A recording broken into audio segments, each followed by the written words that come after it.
அலைஹிஸ்ஸலாத்து வஸ்ஸலாம். அற்புதமான நிகழ்வு. அல்லாஹு தஆலா இந்த சபையை கபூல் செய்வானாக. ஆரம்பமாக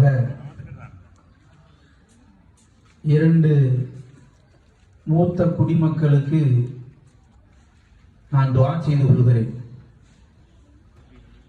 இந்த மதரசா துவக்கத்திலிருந்து தொடர்ந்து கல்வி பணி ஆற்றிக்கொண்டே இருக்கக்கூடிய உஸ்தாதுனா ஹஸ்ரத் பெருந்தகை அவர்களுக்கும், இந்த கல்லூரியினுடைய ஆரம்ப காலத்திலிருந்து இன்று வரை இந்த கல்லூரியை மிகச் சிறப்பாக நடத்தி கொண்டிருக்கக்கூடிய மரியாதைக்கும் மேன்மைக்கும் உரிய ஹாஜியார் அவர்களுக்கும் ரப்புல் ஆலமீன் நீண்ட ஆயுளை தந்தருள்வானாக, நோயில்லா வாழ்வை தந்தருள்வானாக என்று நான் துஆ செய்து கொள்கிறேன்.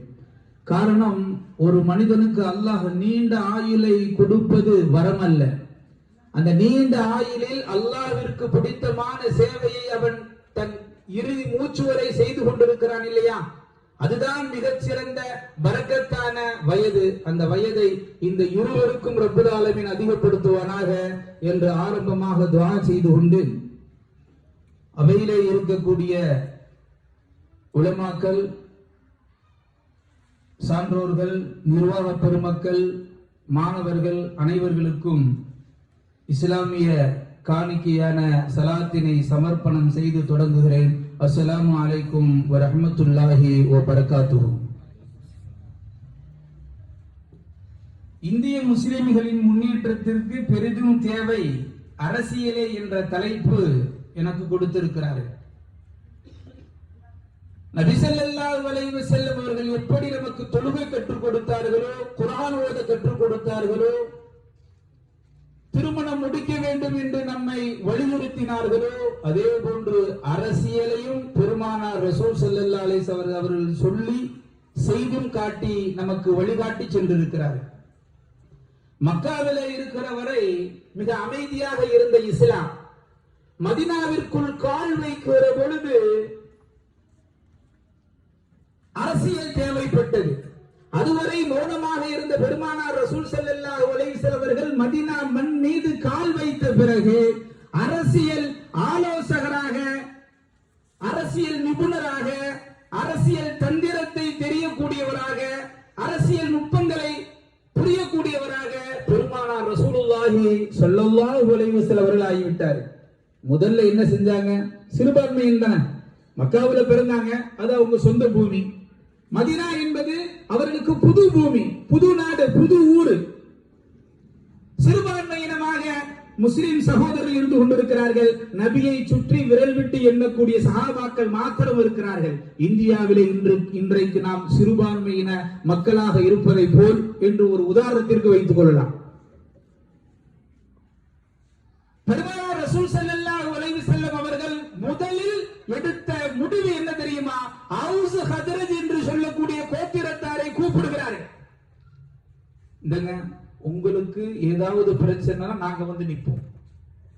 எங்களுக்கு ஏதாவது ஒரு பிரச்சனை சொன்னா நீங்க எங்களுக்கு வரணும் என்று பெருமானார் ரசூலுல்லாஹி ஸல்லல்லாஹு அலைஹி வஸல்லம் அவர்கள் முதலில் அரசியல் ஒப்பந்தம் போடுகிறார்கள். அது தேவைதான். நமக்கான அங்கீகாரம், நமக்கான இருப்பிடம், நமக்கான வாழ்வாதாரம் உறுதி செய்யப்பட வேண்டும். அதன் பிறகுதான் வாழ்வு, ஆடை, உணவு, வசிப்பிடம், இருப்பிடம், செல்லுவது, தொழில், வியாபாரம், பொருளாதாரம் எல்லாம் அனைத்தும் பிறகுதான். முதலில் உன் வாழ்வு, உன் இருப்பிடம் அது நிரந்தரமானதாக இருக்க வேண்டும். பெருமானார் ரசூல் ஸல்லல்லாஹு அலைஹி வஸல்லம் அரசியலை கற்றுத் தருகிறார்கள். சிறுபான்மையின மக்களாக மதீனாவிலே நுழைந்த பெருமானார் முதலில் ஒப்பந்தம் செய்து கொள்கிறார்கள். வாழ்வு இங்கே நிரந்தரமாக பயமில்லாத வாழ்வு இருக்க வேண்டும். அதுதான் யதார்த்தம். இந்த இந்தியாவிலே நாம் நாளைக்கே ஆட்சியை பிடித்து இந்த இந்தியாவிலே பிரதமராகவோ அல்லது இந்தியாவை முழுமையாக ஆண்டுவிட முடியுமா என்றால், சிறுபான்மையின சமூகமாக இருக்கிற நாம் இங்கு இருப்பவர்களோடு சேர்ந்துதான் அரசியல் பழக வேண்டும், அரசியல் கற்க வேண்டும், அரசியல் தந்திரங்களை, அரசியல் நுணுக்கங்களை கற்றுக்கொள்ள வேண்டும் என்பது பெருமானார் ரசூல் ஸல்லல்லாஹு அலைஹி வஸல்லம் அவர்கள் வாழ்வியலில் நமக்கு ஒரு மிகப்பெரிய பாடம் இருக்கிறது. இந்தியாவில இந்தியாவும் இஸ்லாமும் என்ற ஒரு புத்தகத்துல ஒரு மாற்று மத அறிஞர் எழுதிய அந்த புத்தகம் 135வது பக்கத்துல மிக அற்புதமாக எழுதுகிறார். இந்த இஸ்லாமியர்கள் இருக்கிறார்களே, வெளியில் இருந்த அந்த கொள்கை உள்ள வந்தது. இவர்கள் எப்படி இருந்தார்கள் என்று சொன்னால், வியாபாரத்துல நல்ல வேகமா இருந்தாங்க. வணிகம், வியாபாரம், இதுதான் அவங்களுக்கு மிக முக்கியமாக இருந்தது. அரசியலில் அவர்கள் அவ்வளவாக ஈடுபாடு இல்லை. அரசியல் அவங்களுக்கு அவ்வளவாக ஈடுபாடு இல்லை. தொடர்ந்து அவர் எழுதுகிறார், எந்த சமூகம் அரசியலிலே ஈடுபாடு இல்லையோ அந்த சமூகம் நிச்சயமாக கல்வியிலே பின்தங்கித்தான் போகும். உண்மை அதுதானே. அவர் எழுதி வைத்துவிட்டு பல ஆண்டுகளை கடந்து விட்டாலும் இன்றைக்கு சச்சார் கமிட்டி நமக்கு சொல்லுகிறது இல்லவா, உண்மைதானே. பழங்குடியின மக்களை விட கல்வியில மிக தங்கி இருக்கிறோம் என்பதற்கு மூல கரு என்று என்னவென்றால், அரசியலில் நம்முடைய முன்னோர்கள் கொஞ்சம் ஆர்வம் இல்லாமல் இருந்தார்கள். இன்னொரு பெருமைப்படக்கூடிய விஷயம் என்ன தெரியுமா, நம்மை பற்றி எழுதக்கூடிய எல்லா எழுத்தாளர்களும் எல்லா மாற்று மத சகோதரர்களும் சொல்லுவது, அவர்கள் அமைதியை விரும்பினார்கள். வியாபாரம் செய்வாங்க, ஹலாலான முறையில் வியாபாரம் செய்வாங்க, நம்பி அவர்கள்ட்ட பொருட்கள் வாங்கலாம், வணிகம் பண்ணலாம். ஆனால் ஒருபோதும் அவர்கள் சண்டை சச்சரவை அவர்கள் எதிர்நோக்கி நின்றதில்லை. சண்டை சச்சரவுக்கு அவங்க போக மாட்டாங்க. அதனால்தான் ஆசிரியர் மோரே என்று சொல்லக்கூடிய ஒரு ஆசிரியர் எழுதுகிறார், இஸ்லாமியர்கள் ஆரம்ப கால தொட்டு என்றைக்கு இஸ்லாம் இந்த மண்ணில் கால் வைத்ததோ அன்றிலிருந்து ஒரு காலம் வகுப்புவாத சண்டை வந்ததே இல்லை. வகுப்புவாத சண்டைக்கு ஒரு முஸ்லிம் நிற்க மாட்டார். அரசியலில் வேண்டுமானால் கொஞ்சம் ஆர்வம் குன்றி இருந்தாலும் சண்டை சச்சரவு என்பதில் ஒரு முஸ்லிம் நடுநிலையன் நடு வட்டத்தில் நின்று சண்டை போட மாட்டார் என்று கூறி தொடர்ந்து அந்த ஆசிரியர் மோரே எழுதுகிறார். ஆரம்ப காலகட்டங்களில் வகுப்பு கலவரங்களே கிடையாது. RSS தோன்றிய பிறகுதான் வகுப்புவாத கலவரம் உண்டானது என்ற செய்தியை அவர் தன்னுடைய நூலிலே பதிவு செய்திருக்கிறார்கள் என்றால், ஒரு விஷயத்தில் நாம் நம் முன்னோர்களை பாராட்டிக் கொள்கிறோம். அமைதியை விரும்பினார்கள், சமூக நல்லிணக்கத்தை விரும்பினார்கள். நீயும் நானும் இந்தியன் என்ற அந்த ஒருமைப்பாட்டோடு நம் முன்னோர்கள் வாழ்ந்திருக்கிறார்கள். இந்தியா சுதந்திரம் அடைகிறது. பாகிஸ்தான் பிரிவினைக்கு பிறகு தென்னிந்திய முஸ்லிம்களுக்கு ஒரு மிகப்பெரிய வழிகாட்டியாக நிலைத்து நின்றவர் யார் என்று எழுதுகிறார்கள் ஆசிரியர்கள். காயிதே மில்லத் சாஹிப் அவர்கள்தான் இந்த தென்னிந்திய முஸ்லிம்களுக்கு மிகப்பெரிய வலுவாக நின்றார்.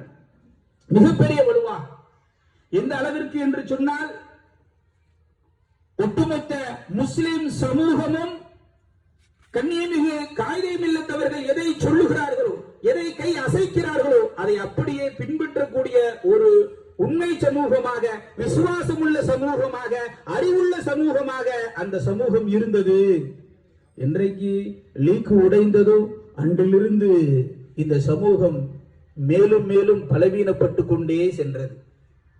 காலங்கள் செல்ல 1972 கண்ணியமிகு காயிதே மில்லத் சாஹிபுடைய மறைவுக்கு பிறகு காலங்கள் ஓட ஓட ஓட பல கூறுகளாக பிரிகிறது. நமக்கெல்லாம் தெரியும், புது புது இயக்கங்கள் இருக்கிற பிரச்சனையில ஒவ்வொரு இயக்கத்தை தூக்கி கொண்டு நான் தான் தலைவன், அகில இந்திய தலைவன், தமிழ்நாட்டினுடைய தலைவன் என்று புது புது இயக்கங்கள் எல்லாம் உருவாகி சின்ன பின்னமாக ஆகி இன்றைக்கு நாம் அரசியலில் நிர்கதியாக நிற்கக்கூடிய ஒரு சூழ்நிலையில் தான் நாம் நின்று கொண்டிருக்கிறோம். அன்பிற்குரியவர்களே, புரிந்ததின் விளைவு என்ன தெரியுமா? நிறைய விலை கொடுத்து விட்டோம். ஒற்றுமை இல்லாமல் இருந்ததாலும், அரசியலிலே ஆர்வம் இல்லாமல் இருந்ததாலும், தெளிவான வழிகாட்டுதலால் முஸ்லிம்கள் நேர்வழி காட்டப்படாததாலும் மிகப்பெரிய இழப்புகள். பாபரி மஸ்ஜித் அது முடிந்து போன கதையாக ஆகிவிட்டது. அடுத்து ஞான வாபில கை வச்சிருக்கிறோம். எப்படியாவது இந்த ஞான வாபி பள்ளிவாசலையும் தரமட்டமாக ஆக்கியறணும் என்று சூருழைத்துக் கொண்டு செல்லுகிறான். அதற்கு சில நீதிபதிகள், சங்கடமான சில நீதிபதிகளுடைய நீதித்துறையும் நம்மை மிகவும் வருத்தப்பட வைக்க. முதல் நாள் நீதிபதி தீர்ப்பு வழங்குகிறார். பழனி கோயிலிலே அந்த சாமியை ஏற்றுக்கொள்ளாதவர்கள் உள்ளே நுழையக்கூடாது, அவர் இந்துவாக இருந்தாலும் சரி.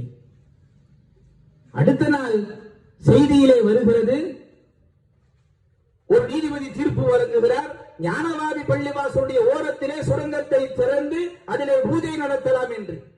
வேடிக்கையாக, வினோதமான, இதை நான் சொல்லவில்லை, பல பிரமுகர்கள் இவர்கள் நீதி குறித்து மிகவும் கேள்விகளை எழுப்பிக் கொண்டிருக்கிறார்கள். மிகப்பெரிய கேள்வி எழுப்பிக் கொண்டிருக்கிறார்கள். அன்பிற்குரியவர்களே, ஒரு பக்கம் ஒரு இந்து சகோதரன், உனக்கு அது பிடிக்கவில்லை என்றால் உள்ளே நுழையக்கூடாது, காரணம் அந்த கடவுளை பிடித்தவர்கள் மன கஷ்டப்படும் அப்படின்ற ஒரு தீர்ப்பு. இன்னொரு தீர்ப்பு, முஸ்லிம், அவருடைய வழிபாடு ஸ்டைல் வேற, ஆனால் ஒரு ஓரத்திலே நீ பூஜை செய்யலாம், ஒரே பில்டிங்குக்குள்ள நீ இந்து முறைப்படி பூஜை செய்யலாம், முஸ்லிம் முறைப்படி அவர் வணங்கலாம் என்று சொல்லுவது மிகப்பெரிய வேடிக்கையாக இருக்கிறது. வேற யாரும் சொல்ல, சுகி சிவம் என்று சொல்லக்கூடிய ஒரு மிகப்பெரிய பேச்சாளர், இந்து மத தலைவர்களில் ஒருவராக வலம் வரக்கூடியவர் சொல்லக்கூடிய கருத்தை தான் நான் சொன்னேன். இன்றைக்கு எப்படியாவது இஸ்லாமியருடைய அடையாளங்களையும் இஸ்லாமியர்களுடைய வாழ்வாதாரத்தையும் முடிக்க வேண்டும் என்று ஒரு கூட்டம் புறப்பட்டு இருக்கிறது என்பதை நாம் மறுக்க முடியாது. இந்த சூழலில் நாம் யோசிக்க கடமைப்பட்டிருக்கிறோம். ரப்பே, நல்ல அரசியலை இந்த முஸ்லிம்கள் பழக வேண்டும், நல்ல அரசியலை இந்த முஸ்லிம்கள் முன்னெடுக்க வேண்டும். பெருமானார் ரசூலுல்லாஹி ஸல்லல்லாஹு அலைஹி வஸல்லம் அவர்கள் காட்டித் தந்த அந்த அழகிய நுட்பமான அந்த அரசியலை முன்னெடுத்தால் மாத்திரம்தான் நாம் வருங்காலங்களில் நாமும் நம் சந்ததியும் இந்த இந்தியாவிலே நிம்மதியாக வாழ முடியும். மூத்த பத்திரிகையாளர் மணி என்பவர் ஒரு பேட்டியிலே சொல்லும் பொழுது சொல்லுகிறார், இந்திய முஸ்லிம்களை நான் பாராட்டுறேன், இந்திய முஸ்லிம்களை நான் பாராட்டுறேன். என்னங்க, என்ன காரணம் கேட்கும்போது அவர் சொல்றாரு, இவ்வளவு கொடுமைகள் நடந்த பிறகும் சட்ட ரீதியாகவும் அவர்கள் வாழ்வாதாரம் வாழ்வதற்கே ஒரு பிரச்சனை கொடுத்து இவ்வளவு தொல்லைகள் கொடுத்தும் அவர்கள் எதிர்வினை ஆற்றாமல் இருக்கிறார்களே, அதுவே மிகப்பெரிய விஷயமா இருக்குது. அவர்கள் எதிர்வினை ஆற்றினால் இந்தியா வேறு மாறி போய்விடும் என்று அவர் சொல்லுகிறார். இருந்தாலும் அவர்களுடைய பொறுமையும் சகிப்புத்தன்மையும் என்னை மெய் சிலிர்க்க வைக்கிறது என்று ஒருவர் சொல்லுகிறார் என்றால் நாம் யோசித்து பார்க்கிறோம். நல்ல அரசியலை முன்னெடுக்க வேண்டும். இன்றைக்கு ஒரு காலங்களில் நாம் மௌனமாக இருந்தாலும் வரக்கூடிய காலங்களில் யோசித்து ஒட்டுமொத்த இஸ்லாமிய சமூகமும் இந்த இயக்கங்கள், அந்த தலைவர் இந்த தலைவர், அந்த கட்சி இந்த கட்சி என்று இஸ்லாமியர்கள் இன்னி அவர்கள் பின்னுக்கு போறதுக்கு தயாரா இல்லை. ஒரு காலம் இருந்தது, ஒரு 5 வருஷம் 10 வருஷத்துக்கு முன்னாடி எல்லாம் யாராவது ஒரு ஆள் கட்சி ஆரம்பிச்சா ஒரு 100 பேர் பின்னாடி போயிடுவான். இன்னைக்கு அப்படி இல்லை. சமூகம் மிக தெளிவாக இருக்கிறது. ஒவ்வொரு ஜமாத்தும் மீண்டும் ஒரு கட்டமைப்புக்குள் வந்திருக்கிறார்கள். அது வரவேற்கத்தக்க செய்தியாகவும் இருக்கிறது. அதனால் வரும் காலங்களில் அல்லாஹ் ரசூலை முன்னிறுத்தி அரசியல் சாயம் பூசாத ஜமாத்துல் உலமாவை சார்ந்தவர்களையும், அதே போன்று ஜமாத்தை கட்டமைக்கக்கூடிய சிறந்த அனுபவமுள்ள தலைவர்களுடைய பேச்சையும் இந்த சமூகம் கேட்குமேயானால் நிச்சயமாக நாமும் இந்த மண்ணில் நிம்மதியாக வாழ முடியும், நம்முடைய சந்ததிகளும் இந்த மண்ணிலே நிம்மதியாக வாழ முடியும். இந்திய முஸ்லிம்களின் முன்னேற்றத்திற்கு பெரிதும் தேவை அரசியலே.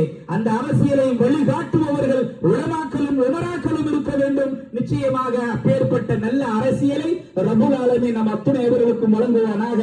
வாஹிர் தாவானா அனில் அல்ஹம்துலில்லாஹி ரப்பில் ஆலமீன். அஸ்ஸலாமு அலைக்கும் வரஹ்மத்துல்லாஹி வபரகாத்துஹு.